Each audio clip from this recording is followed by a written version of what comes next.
Assalamualaikum dan salam keluarga Malaysia. Perdana Menteri Datuk Seri Ismail Sabri Yaakob berharap semua wartawan dapat terus mendukung prinsip dan tanggungjawab berkaitan etika dan profesionalisme bidang kewartawanan. Perkara itu seperti dinyatakan dalam Deklarasi Melaka yang dibaca sempena sambutan Hari Wartawan Nasional Hawana 2022.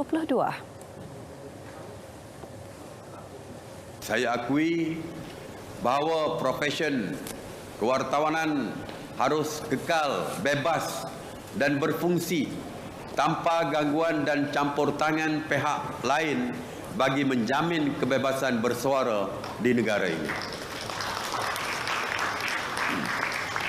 Kerajaan tidak pernah menghalang media daripada menyiarkan sebarang laporan berita yang ada kala dijadikan panduan pihak berwajib untuk mengambil tindakan susulan seperti bertindak menyalurkan bantuan untuk kesejahteraan keluarga Malaysia.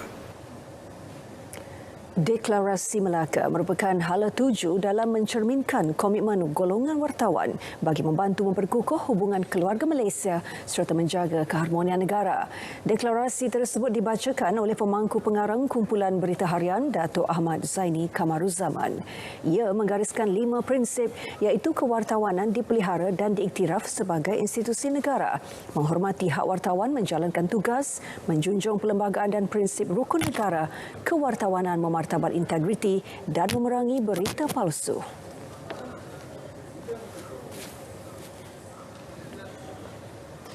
Perdana Menteri turut mencadangkan penubuhan Pusat Kajian Kewartawanan Malaysia di Melaka. Pusat kajian itu boleh digunakan untuk mengumpul data rujukan melibatkan semua bentuk kajian ke arah memantapkan disiplin kewartawanan di Malaysia. Pusat kajian ini boleh mengumpulkan data rujukan. Jelas Datuk Seri Ismail Sabri Yaakob, pusat berkenaan juga dapat memberi manfaat kepada golongan akademik dan pendidik untuk menjalankan kajian berkaitan. Data rujukan melibatkan semua bentuk kajian yang dilakukan ke arah memantapkan disiplin kewartawanan di Malaysia. Ia juga boleh melibatkan interaksi dengan pelbagai bidang kemasyarakatan lain merentasi konteks budaya yang berbeza. Bagi tujuan ini, sesuai jika Pusat Kajian Kewartawanan Malaysia ini diwujudkan di Melaka dengan mengambil kira sejarah tempat bermulanya perkembangan dunia kewartawanan. Beliau berkata demikian dalam ucapannya sempena sambutan Hari Wartawan Nasional Hawana 2022 di Bandar Hilir, Melaka. Dalam majlis sama, beliau turut mengumumkan peruntukan RM1 juta kepada Perikatan Setiakawan Wartawan Malaysia Indonesia, ISWAMI.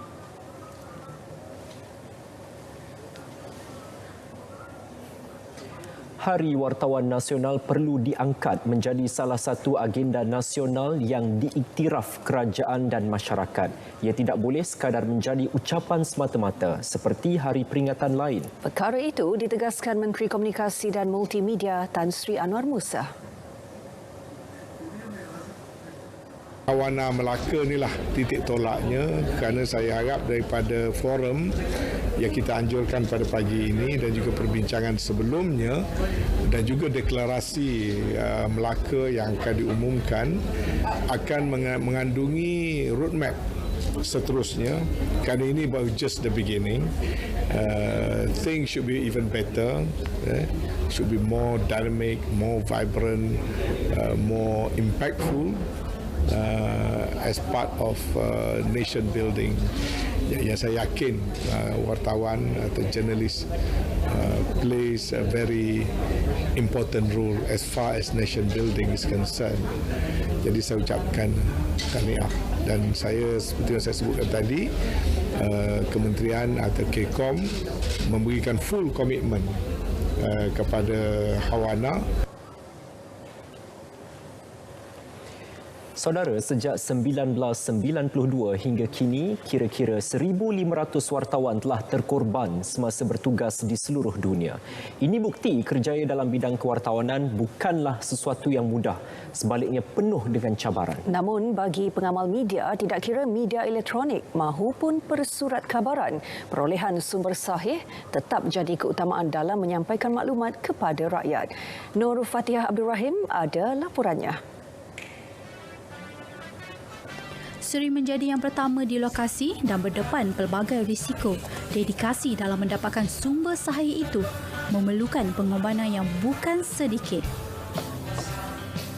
Antara pengalaman yang saya lalui sepanjang 13 tahun sebagai wartawan sukan, ada 2 kali trip ke luar negara membuat liputan tamasya sukan. Dua kali itu saya mengandung.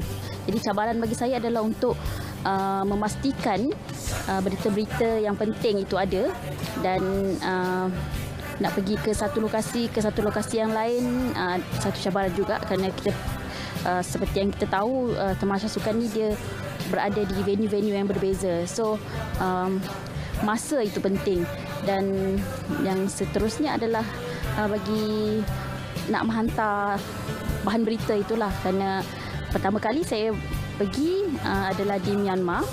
Cabaran internet itu sangat menduga. Banyak pengalaman yang mencabar, tetapi apa yang berbekas di hati dan ingatan saya itu pastinya pengalaman melaporkan daripada zon peperangan di Lahad Datu ketika Malaysia diserang dahulu, terutamanya di Sabah sendirilah. Kesukaran kita mendapatkan maklumat, kesukaran mendapatkan sumber yang sahih, kesukaran untuk berada di sana sendiri itu cukup mencabar, kerana kita tidak ada bantuan-bantuan lain selain daripada kita terpaksa bergantung harap kepada Allah. Selaras tema mengangkat suara jelatah mendukung aspirasi negara, Hari Wartawan Nasional Hawana 2022 terus mendukung kerjaya mencabar dalam bidang kewartawanan. Realitinya, kesiapsiagaan mental, fizikal dan spiritual sememangnya telah menjadi jati diri yang melatari pribadi seorang wartawan. Wartawan ni peranan dia sangat penting sebab macam kita ni sebagai salah seorang yang pelakar sejarah yang berfakta dan bukan sahaja sekadar berkongsi pengalaman dan sebagainya. Maksudnya kita melaporkan apa yang berlaku berdasarkan keadaan semasa, fakta dan juga bersumber, sebab kita memang berpaksikan kepada integriti suatu maklumat kan. Jadi kalau macam pengalaman peribadi saya ada terlibat dengan beberapa liputan besar lah orang cakap kan. Bagi saya semua liputan adalah besar, tapi ada 3 liputan ini saya rasa saya memang tak boleh nak lupakan. Pertama sekali liputan pencerobohan Lahad Datu di Sabah pada tahun 2013. Kemudian MH370 misi pencarian pada 2014, dan tahun sama juga tragedi MH17 di Ukraine. Jadi saya rasa tanggungjawab ni memang sesuatu yang sukar nak digambarkan, pengalaman dan juga cabaran yang kita ada ni, sebab dia sangat-sangat berharga. Selamat Hari Wartawan Nasional 2022. Get it first but get it right. Siti Aisyah Basli, RTM. Selamat Hari Wartawan Nasional buat semua rakan media ataupun pengamal media di luar sana. Saya Juliana Syarin, TV3 melaporkan untuk Berita RTM. Ada duka, ada suka. Cabaran bukanlah menjadi penghalang untuk seseorang wartawan itu menyampaikan maklumat yang tepat kepada masyarakat. Segalanya ditempuhi dengan hati yang terbuka tanpa mengenal erti putus asa. Selamat Hari Wartawan Nasional 2022. Nur Fatihah Abdul Rahim, RTM.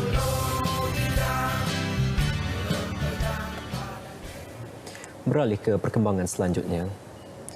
Kekurangan bekalan ayam di ibu negara minggu lalu disebabkan permintaan tinggi susulan penganjuran banyak rumah terbuka Aidilfitri. Keadaan itu bagaimanapun berjaya diatasi menerusi tambahan bekalan. Menurut Pengarah Kementerian Perdagangan Dalam Negeri dan Hal Ehwal Pengguna Kuala Lumpur, Arifin Samsudin, jumlah pengedaran ayam di pasaran ibu negara minggu lalu sepatutnya mencukupi. Namun permintaan luar jangka menyebabkan bekalan terjejas. Kita faham, minggu lepas ada cerita isu pengurangan bekalan ayam, tak ada stok ayam. Tapi bekalan ayam melalui pelbagai usaha yang telah dilakukan di peringkat kementerian, kita dapati bekalan di Kuala Lumpur semakin pulih berbanding sebelum ini. Beliau ditemui selepas melakukan pemeriksaan khas bekalan ayam di sebuah pasaraya di Ibu Negara. Dan bagi memperkukuh tahap keselamatan makanan negara, Angkatan Koperasi Kebangsaan Malaysia Berhad Angkasa dengan kerjasama Kementerian Pertanian dan Industri Makanan melaksana beberapa projek baharu membabitkan peruntukan lebih 14 juta ringgit. Ini termasuk projek rintis penternakan ayam, baka lembu dan tanaman jagung bijian. Presiden Angkasa, Datuk Seri Dr. Abdul Fattah Abdullah berkata, bagi projek penternakan baka lembu, kerjasama untuk melaksanakannya telah dijalin dengan Persekutuan Koperasi Agrikultur Kebangsaan Korea Selatan. Lembu baka kacuan dengan lembu dari negara itu berpotensi menghasilkan hingga 40 liter susu sehari berbanding 15 liter susu sehari yang dihasilkan lembu campuran baka tempatan. Projek tanaman jagung bijian pula dilaksana sebagai gantian kepada jagung import. Projek rintisnya telah dijalankan di Kedah. Sementara itu, Kementerian Perdagangan Dalam Negeri dan Hal Ehwal Pengguna KPDN HEP mengenakan RM256,800 kompaun terhadap peruncit, pemborong dan penternak di seluruh negara. Kompaun dikenakan kerana gagal patuh skim penentuan harga maksimum bagi ayam dan telur yang dikuatkuasakan sejak 5 Februari lalu. Timbalan Menterinya Datuk Rosul Wahid berkata ia melibatkan 1,034 kes berangkumi pelbagai kesalahan termasuk menjual melebihi harga siling, tidak meletakkan tanda harga dan gagal meletakkan tanda harga khas seperti diarahkan. Selain itu, 1,033 barangan perniagaan berjumlah RM133,000 turut disita. Mereka akan langgar apa kita buat. Jadi kita pantau dan kita tunggu juga laporan report daripada pengguna. Jika ada, kita akan ambil tindakan. Artinya bukan saja kita tunggu report. Mana pegawai kita juga berjalan turun ke grassroots untuk meninjau harga tersebut. Jadi kalau ada kedapatan, maka kita akan ambil tindakan. Setakat semalam, pemeriksaan telah dilakukan di 66,375 premis termasuk peruncit, kedai borong dan pengeluar di ladang. Daripada jumlah itu, 41 kes dikenakan tindakan atas kesalahan tidak mempamer tanda harga, menjual melebihi harga siling 111 kes dan tidak meletakkan tanda harga khas 882 kes. Faktor cuaca tidak menentu pernah dikatakan menjadi antara penyumbang kepada kurangnya penghasilan telur ayam dan sekaligus mengurangkan bekalan sumber makanan itu. Namun, sejauh mana ia benar-benar mempengaruhi krisis bekalan ayam yang melanda negara ketika ini? Aisyah Hisham ada butirannya.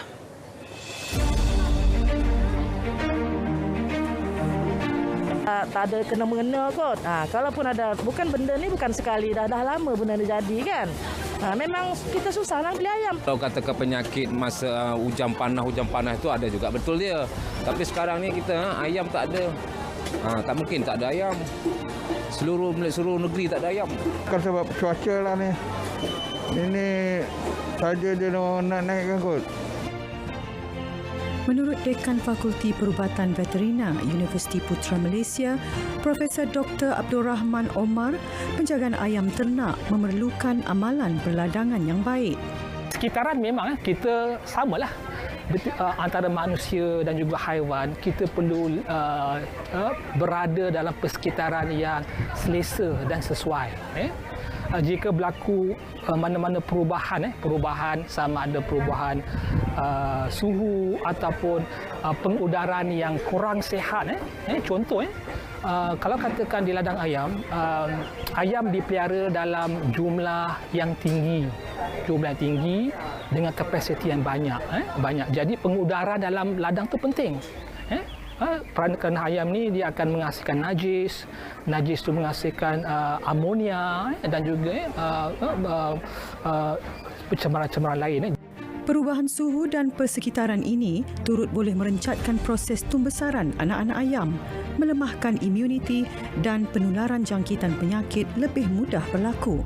Bila mana kalau berlaku pencabaran berterusan, jadi keadaan dalam ladang pun kurang baik, dia akan menyebabkan ayam-ayam stres dan mereka mudahlah terkena penyakit. Penularan penyakit Newcastle disease atau penyakit sampar ayam juga kerap berlaku dan mengakibatkan kadar kematian yang tinggi sehingga mencecah 100%. Namun penghasilan vaksin oleh Universiti Putra Malaysia berjaya menangani masalah serangan penyakit bawaan virus ini. Vaksin telah pun ada. Pembangunan ataupun vaksin-vaksin baru yang lebih berkesan terhadap virus ND United 7 pun juga telah pun dihasilkan. Jadi penggunaan vaksin itu perlu digunakan sebaik mungkin. Kita perlu lihat secara menyeluruh daripada segala aspek supaya kita boleh menanganilah masalah yang sedang berlaku ni, di mana bekalan ayam berkurangan. Walau apa jua permasalahannya, kita sebagai keluarga Malaysia seharusnya berganding bahu, memberikan sokongan dan kepercayaan sepenuhnya kepada pihak kerajaan dalam usaha menangani apa jua krisis bekalan makanan yang bakal berlaku pada masa akan datang. Aisyah Hisham, RTM.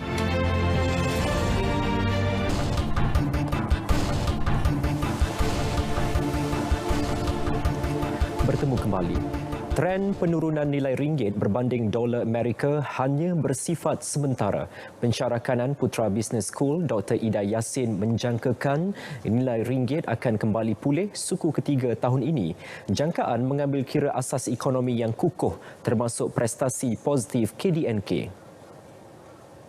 Tambahnya, jumlah ekspor melebihi import ketika ini juga berupaya meningkatkan nilai ringgit. Kita boleh lihat di sekitar kita di mana ekonomi telah dibuka sepenuhnya, ya, masyarakat sudah kembali bekerja dan kadar pengangguran juga adalah rendah. Dan kita melihat bahawa sektor pelancongan misalnya telah menerima pelancong-pelancong asing ke dalam negara. Jadi ini akan merancakkan ekonomi. Faktor kedua yang boleh kita katakan kita merasa yakin dengan ekonomi kita dengan asas yang kukuh kerana kita dapat melihat jangkaan baki akaun semasa kekal dengan lebihan. Sementara itu, Ketua Ahli Ekonomi Bank Islam Malaysia Berhad, Muhammad Afzal Nizam Abdul Rashid pula menjangkakan ringgit didagangkan positif berbanding dolar Amerika minggu depan. Ia berikutan pasaran pertukaran asing diramal mengalami beberapa pembetulan. Jelas beliau, perbincangan mengenai kemungkinan berlakunya kemelesetan boleh mendorong Rizab Persekutuan Amerika menyemak semula dasar monetarinya, terutama dalam berdepan gangguan rantaian bekalan. Data tinjauan seperti indeks pengurus pembelian di seluruh dunia yang dilihat reda seketika bulan lepas menggambarkan cabaran dalam pemulihan ekonomi. Justru kemungkinan penangguhan dalam kenaikan kadar faedah akan memberi sokongan kepada ringgit dalam jangka sederhana. Pergerakan ringgit berbanding dolar minggu lalu mengalami aliran turun naik dipengaruhi yuan Cina, sentimen tidak menentu berikutan persekitaran kadar faedah global serta harga minyak lebih tinggi. Berdasarkan asas mingguan, mata wang tempatan diniagakan lebih rendah berbanding kumpulan mata wang utama.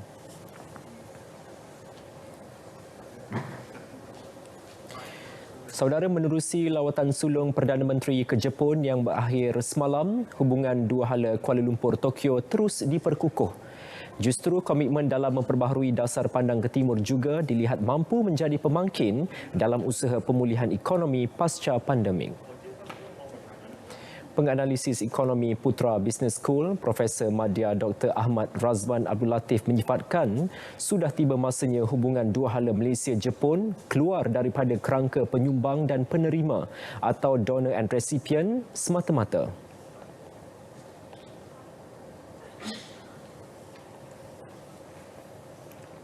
Malaysia boleh memanfaatkan hubungan strategik dengan Jepun dalam tempoh pasca pandemik ini dengan mengukuhkan lagi hubungan dua hala ini melalui pelbagai inisiatif dari segi pertukaran teknologi, sumber manusia dan juga kerjasama yang lebih erat dalam pelbagai sektor dan industri.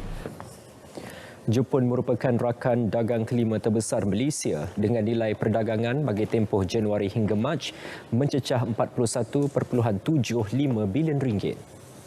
Berita perdana.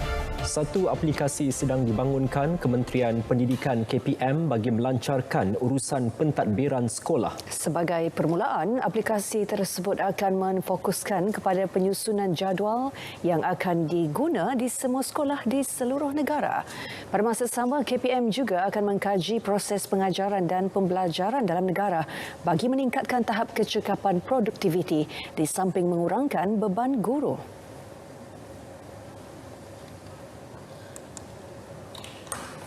Yang penting adalah meningkatkan kecekapan. Kita tengok kat mana kita boleh tingkatkan kecekapan ini, jadi cikgu tak rasa kadang-kadang buat kerja 2-3 kali, kadang-kadang buat kerja perlahan.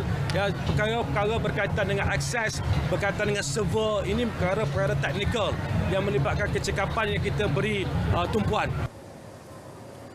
KPM juga akan membuat penambahbaikan bagi modul sedia ada yang kritikal supaya dapat diselesaikan dengan kadar segera.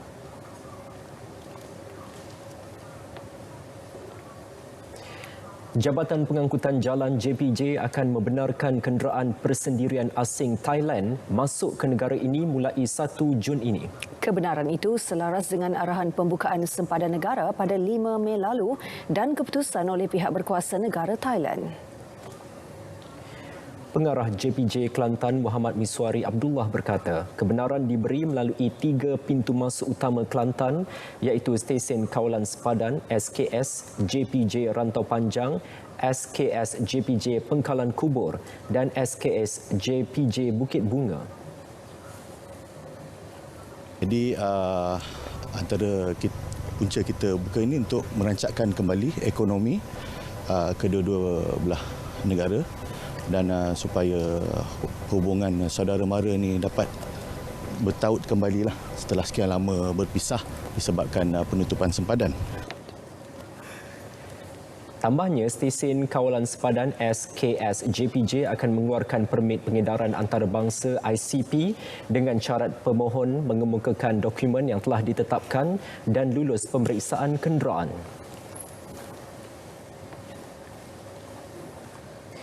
Saudara, 2 unit kediaman sebuah kondominium mewah di ibu negara disyaki dijadikan makmal memproses ekstasi digempur. Hasilnya, sejumlah dadah bernilai 26.5 juta ringgit dirampas. Turut ditahan seorang lelaki tempatan dipercayai dalang sindiket dan 3 wanita warga Cina disyaki terlibat kegiatan sama. Semua bahan-bahan kimia itu dibeli daripada pasaran tempatan dan diproses. So yang menjadi kepala dalangnya adalah lelaki Cina tempatan tersebutlah. Dan dia inilah yang mengajar atau menurunkan ilmu-ilmu kepada 3 lagi. Salah seorang yang ditangkap itu adalah teman wanita kepada lelaki tempatan tersebutlah. Siasatan mengesyaki sindiket bergiat aktif sejak hujung tahun lalu. Mereka menjadikan pengunjung kelab malam sebagai sasaran pelanggan. Semua suspek direman 7 hari. Kes disiasat mengikut Seksyen 39B Akta Dadah Berbahaya 1952.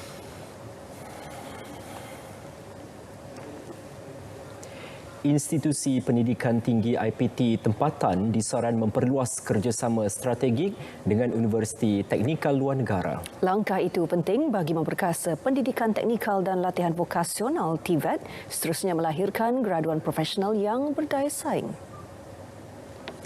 Perkara itu dimaklumkan Menteri Pengajian Tinggi Datuk Seri Dr. Noraini Ahmad dalam kenyataan berkaitan MOU yang dimeterai Universiti Malaysia Perlis UNIMAP dan George Asachi Technical University of Lassie TUAC. Fokus MOU tertumpu kepada penggunaan bahan kitar semula untuk menangani isu alam sekitar. Kementerian menyokong sepenuhnya kerjasama tersebut yang meliputi perkongsian kepakaran dan pengalaman. Sebuah makmal bergerak diwujudkan Kementerian Sains, Teknologi dan Inovasi bagi membolehkan kajian dan siasatan terutama berkaitan pencemaran dapat segera dilakukan di lokasi insiden. 2 unit bergerak Jabatan Kimia turut diwujudkan untuk tujuan sama. Makmal bergerak yang terletak di Kuala Lumpur dijangka mula beroperasi akhir 2023, manakala unit bergerak di Johor Bahru dan Bintulu awal tahun depan. Kita yakin dengan adanya asas dan kejayaan kedua tempat ini, mobile unit ini boleh diletakkan di kebanyakan negeri lah, insyaAllah. Kita cuba mohon peruntukan daripada kerajaan untuk diadakan di setiap negeri. Saudara, berita perdana diteruskan dengan edisi sukan malam ini bersama Syairul Islam. Assalamualaikum, salam sejahtera. Saya Syairul Islam dalam edisi sukan malam ini. Ini berita yang dinanti oleh komuniti silat di Malaysia. Perdana Menteri Datuk Seri Ismail Sabri Yaakob pada hari ini bersetuju meneruskan pembinaan Kompleks Silat Negara yang tertangguh sejak tahun 2018. Ia sebagai pengiktirafan kepada seni mempertahankan diri itu yang menjadi simbolik kepada adat dan budaya bangsa Melayu. Demi masa depan silat negara, saya mengumumkan akan meneruskan carangan yang dibuat oleh Datuk Seri Najib bersama dengan Datuk Megat dulu.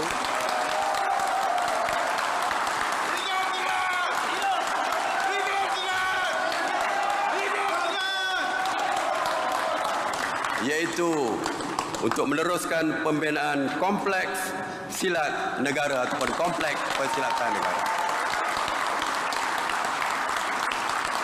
Saya percaya silat akan terus maju dan dapat kita perkenalkan ke seluruh dunia. Terdahulu pembinaan Kompleks Silat Negara yang dilaporkan bernilai 160 juta ringgit itu sudah diluluskan.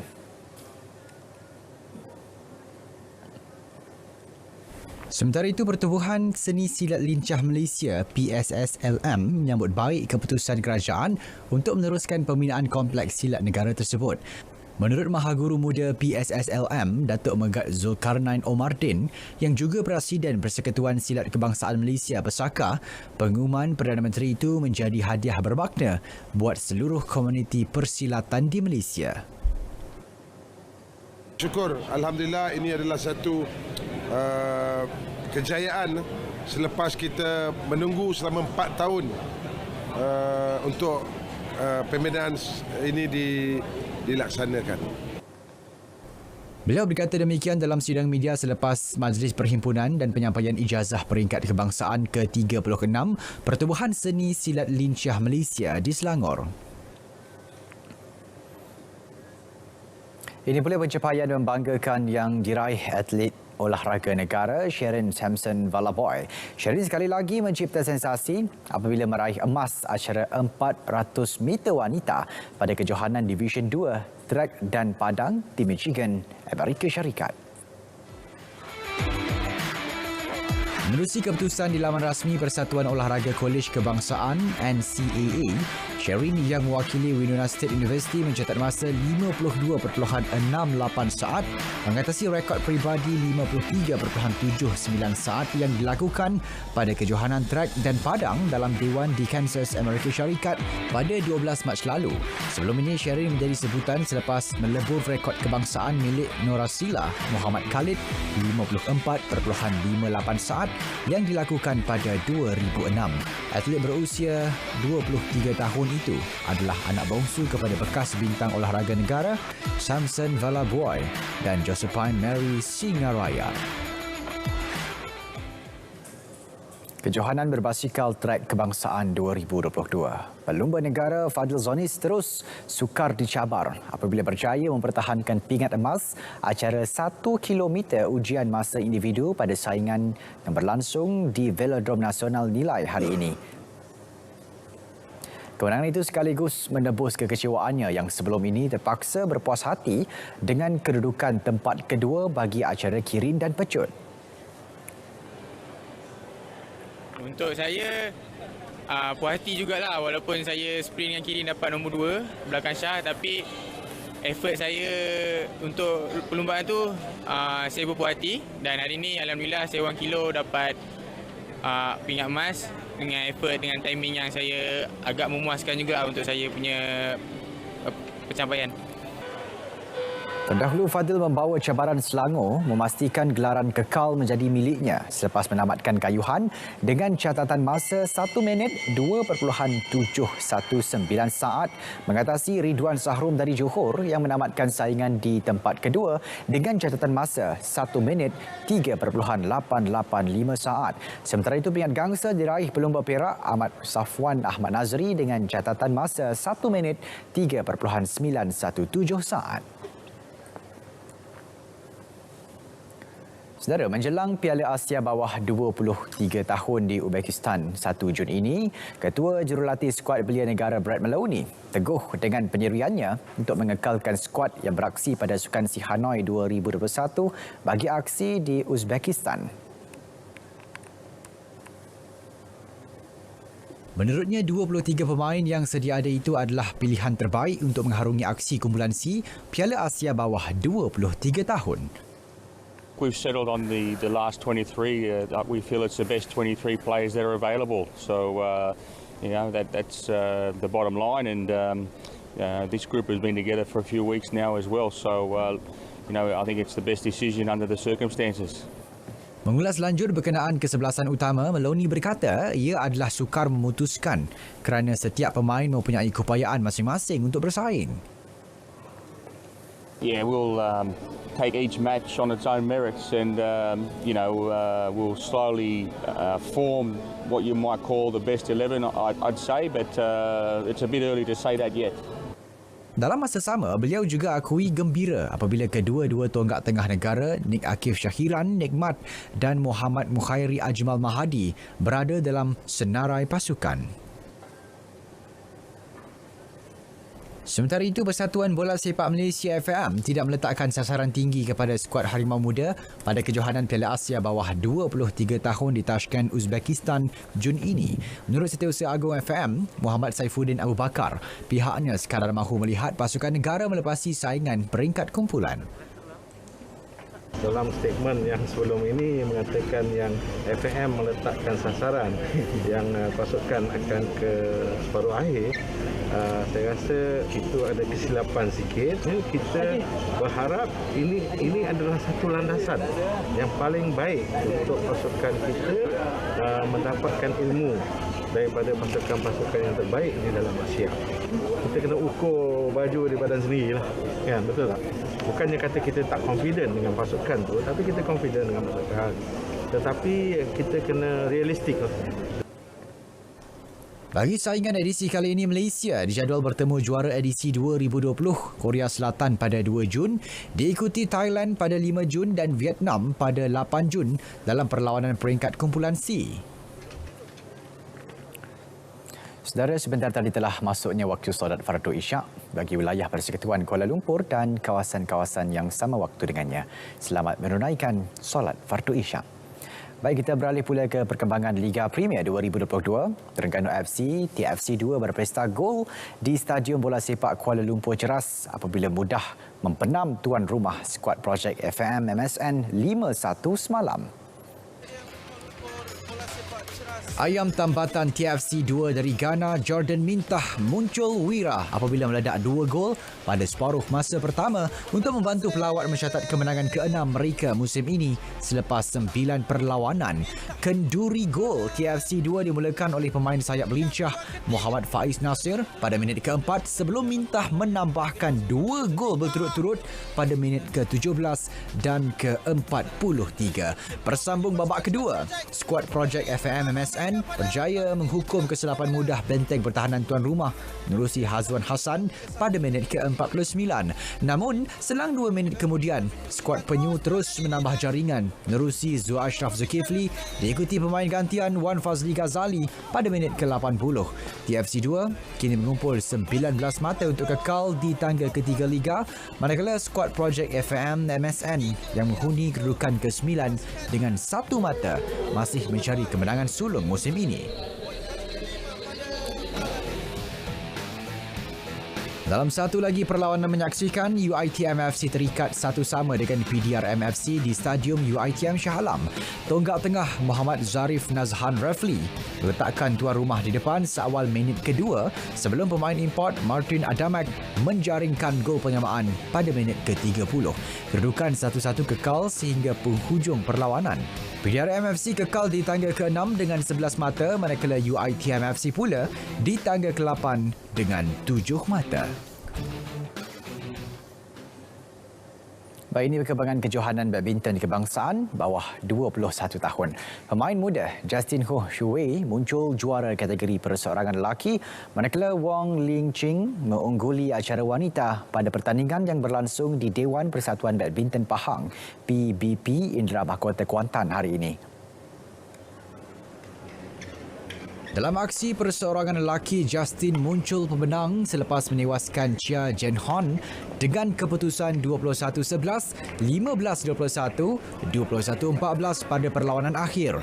Bagi saingan wanita pula, Ling Ching dilihat tidak berdepan masalah untuk mengesahkan gelaran apabila mudah menewaskan Chan Wensi 21-16, 21-18. Menurut Setiausaha Agung Persatuan Badminton Malaysia BAM, Datuk Kenny Goh, pihaknya berpuas hati dengan prestasi yang ditonjolkan setiap pemain menerusi permainan yang berkualiti.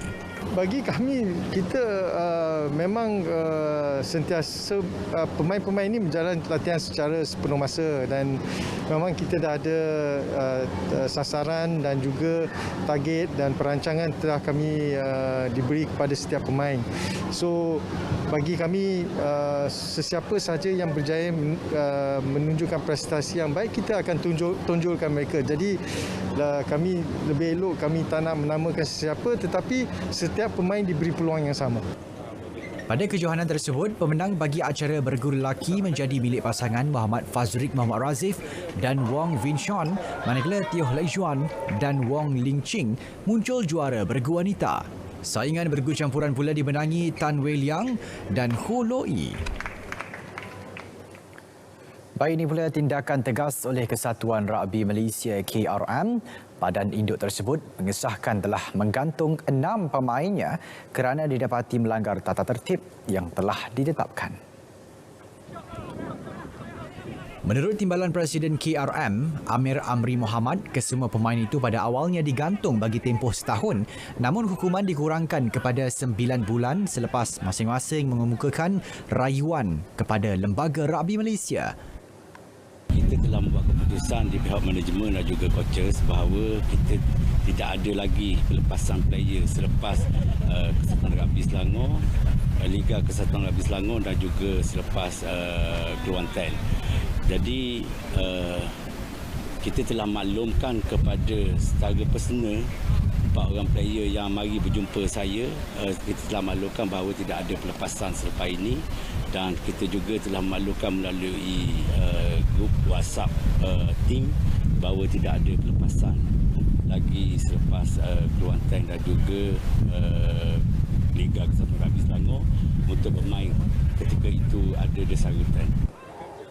Jelas beliau, selepas tempoh pergantungan tamat, kesemua pemain tidak akan menghadapi sebarang masalah untuk bermain semula bersama pasukan Bunga Raya.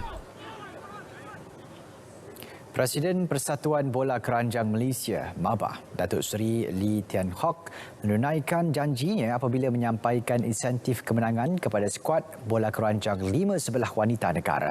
Pada majlis yang berlangsung di Wisma MABA itu, setiap pemain menerima wang tunai RM10,000, manakala 2 jurulatih masing-masing menerima RM15,000 selepas memenangi pingat gangsa pada Sukan SEA 2021. Datuk Seri Lee turut berharap insentif berkenaan dapat menyuntik semangat pemain dan pasukan untuk melakar kecemerlangan pada Sukan SEA di Kemboja tahun depan.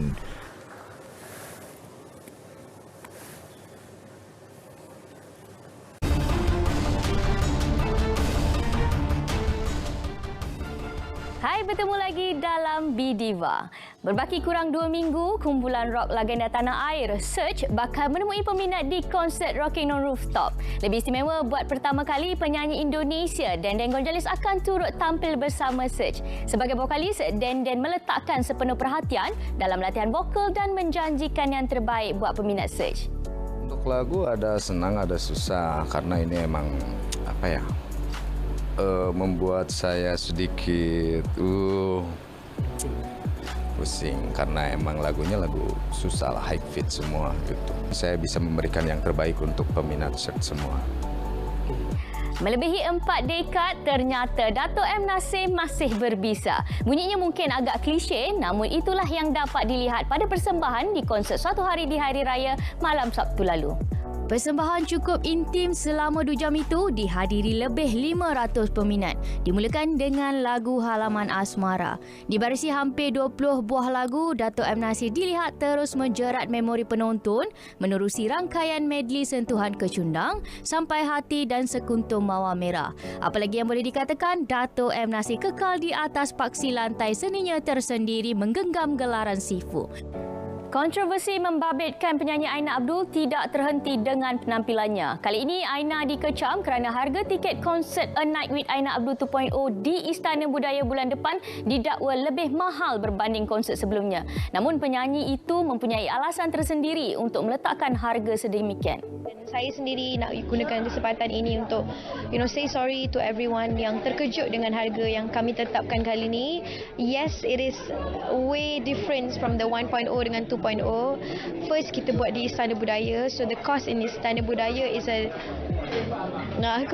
kosnya lebih tinggi. Jadi saya sebagai seorang independent artist, bernaung dalam label saya sendiri, saya tak ada bantuan daripada luar, and that's why saya anggap this 2.0 as a learning process.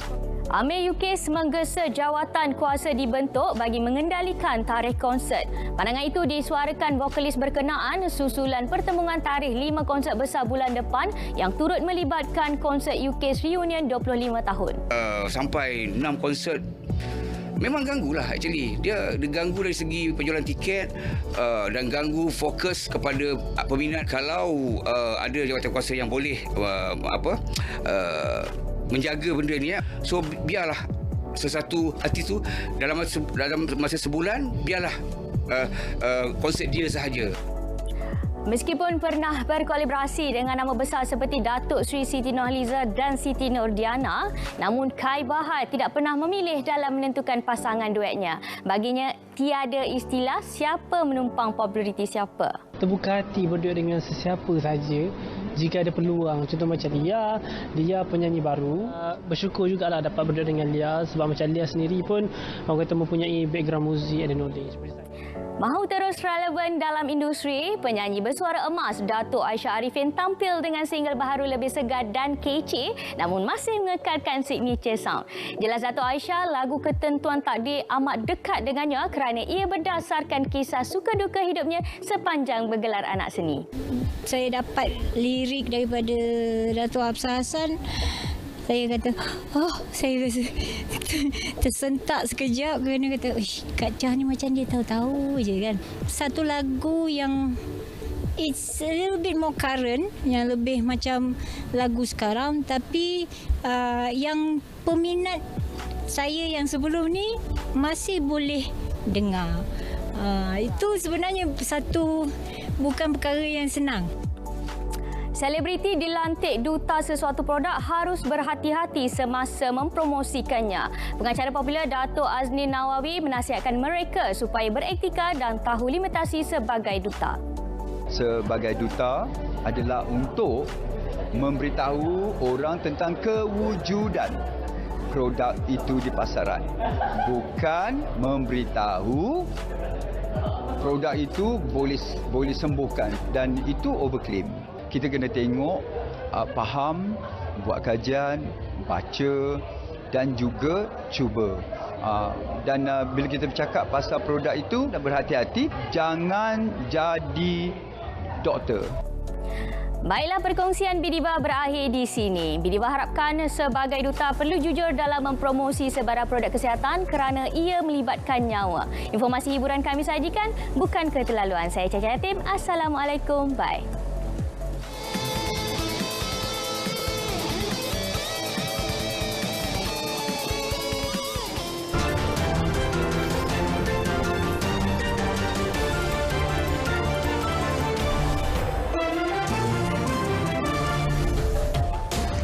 Seorang lelaki sanggup berhabis puluhan ribu ringgit semata-mata mahu menjadi seperti seekor anjing. Lelaki dari Jepun ini sanggup berbelanja hanya untuk sehelai kostum anjing.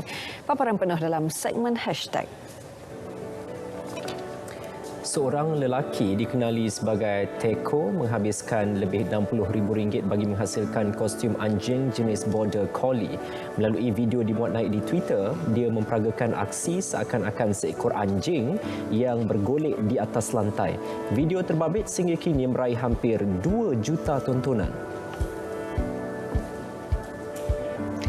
Bintang bola sepak antarabangsa Mesut Ozil sememangnya dikenali ramai. Jumaat lalu, kehadirannya di Masjid Istiqlal Indonesia untuk solat meraih perhatian ramai. Orang ramai yang juga peminatnya dilihat menyambut Ozil dengan selawat selain memenuhi setiap ruang masjid terbabit. Mereka juga tidak melepaskan peluang bergambar bersama bintang berkenaan.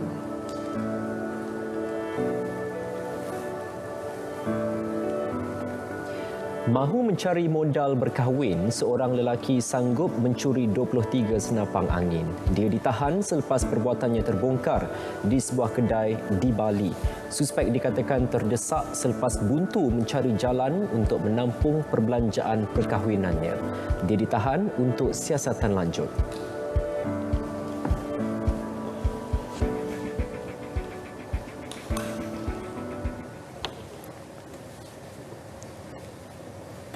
Ya, saudara, berita perdana edisi Ahad 29 Mei berakhir di sini. Baik, teruskan amalan menjaga SOP ketika melakukan aktiviti harian anda. Terima kasih kerana bersama kami malam ini. Itu, Assalamualaikum. Salam keluarga Malaysia.